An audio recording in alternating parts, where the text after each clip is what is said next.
Oh yeah, I'm excited. Want to know why?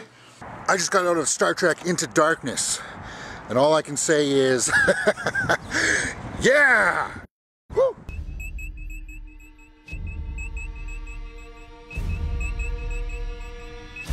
Shall we begin?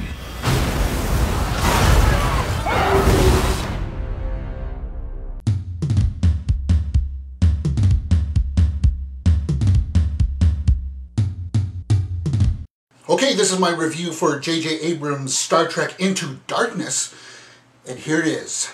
It's like a roller coaster, and once it's done, you're like, I want to go again. Like, this movie gets you really fired up, but going into it, I had a few reservations. Probably more than some. Like, what was going on with the bad guy? And that gets addressed in this movie in a really awesome way. And then I found myself asking, did this have to happen? Oh, yes it did. In a most serious way. But did this have to happen? No. But thank you, Mr. Abrams. And thank God for Alice Eve. Okay, but let's talk about the directing. J.J. Abrams really knows how to deliver a summer blockbuster. He just has this great job of crafting material into something that will be appealing. It's delivered to you in a style that's just like, cool, man. The acting was surprisingly good. You see from the trailers that Cumberbatch was doing something very interesting with the villain, and it was like, I can't wait to see that. But what really caught me off guard was the performances delivered by Chris Pine and Zachary Quinto.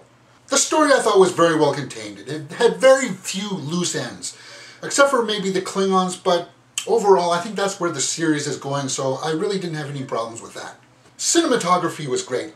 I didn't notice that many lens flares this time. When I got out, I was like, wait a minute, I was going to count the lens flares, I forgot. Because the meat of this story is just so compelling. It sucks you in, it's a spectacle. It's way better than the 2009 movie. And I am one of the few people that feel that the 2009 movie is Abrams' weakest film to date, mostly because everything in it came together a little too convenient.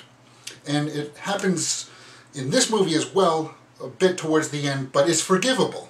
Because I think you need to have that come down. You just watch this big, huge action piece, and then it's like, oh, okay, oh, things are wrapping up, then it's done. It's like, let's go again, man. If you're a fan of movies, you're going to like this movie.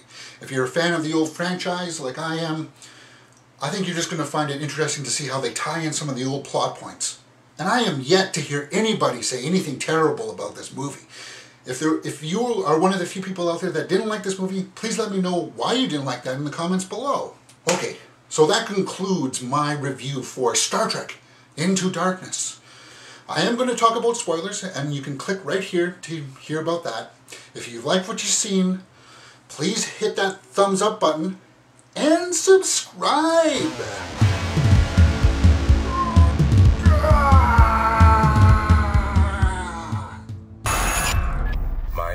General Zod.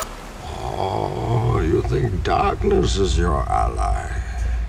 You merely adopted the dark. I was born in it. This is spoilers. If you don't want to hear anything that will spoil the movie for you, click right there to end this review. I warned you. I warned you. It's really hard to nitpick at this movie without spoiling something. So hopefully I've bridged the gap here, and I'm going to start off with things that are not so obvious to something that's obviously glaring right in your face. 1. The bridge crew. Other than Kirk and Spock, and a little bit of Uhura, the other characters don't get a lot of screen time. And I like Uhura, because I'm a big Zoe Saldana fan. You rarely get to see them all work as an ensemble. I was waiting for a scene, hopefully a couple of scenes, and there are scenes, but they're just not, you know, it doesn't show their characters that well, of Kirk, Spock, and McCoy, because those three, I felt, were the glue that held together the TV series. 2, the Star Trek universe. They don't really bring anything new to the table, except, you know, heightened production values and some really awesome visual effects. Like, we didn't really get anything significantly new.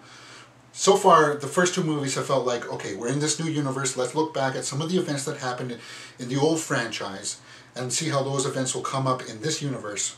I'm waiting for them to turn around and say, okay, this is where we're going now. And it kind of does that at the end of this film. And lastly, the villains.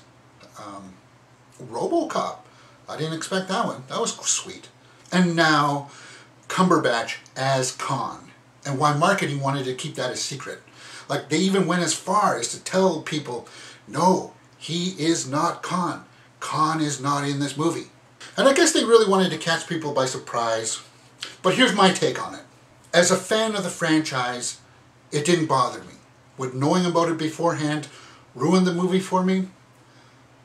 Maybe, because I researched my movies very, very well.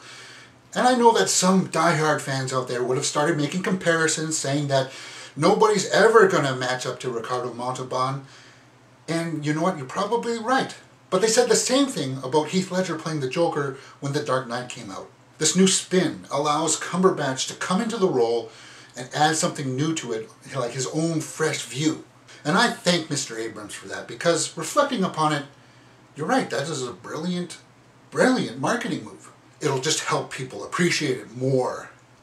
And for people who have never seen the TV series or anything else from this franchise, it introduces them to some great lore. But once the big reveal is made, instantly in the back of your head, you're waiting for that one particular scene that signifies Khan. And when it happens, you are like, yeah! Did Quinto live up to Shatner? I don't know. You let me know in the comments.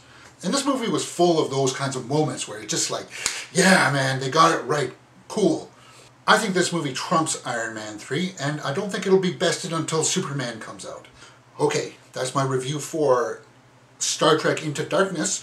If you've liked what you've seen, please hit that thumbs up button. And subscribe!